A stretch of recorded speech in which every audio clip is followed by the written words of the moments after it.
Hi, thank you for watching this Amherst alarm tutorial video. My name is Joe, and today we will be reviewing how to change the battery in your PG9945 contact sensor. Before you get started, make sure you call Amherst Alarm's Monitoring Response Center to let them know that you'll be changing the battery in your device.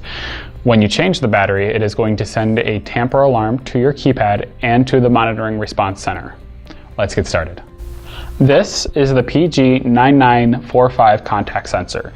To get started, you're going to want to take your flathead screwdriver and insert it into the top into the tiny slot and turn to the side. Be careful not to lose the cover because you're going to need it later. Then you're going to take your screwdriver, Phillips, and unscrew it.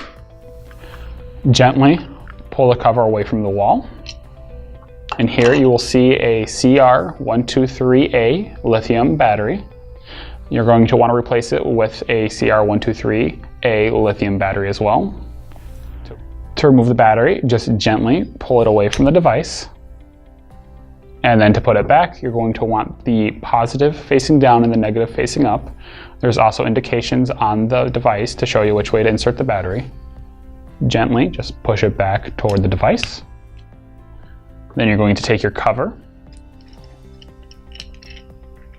and slide it back on. It only goes one way, so you shouldn't have to force it. Take your screwdriver and screw it back on. And then you're going to take the cap, put it on bottom first, and then push down. And that's it. Thank you for watching this Amherst Alarm tutorial video. If you have any questions, please call 716-632-4600.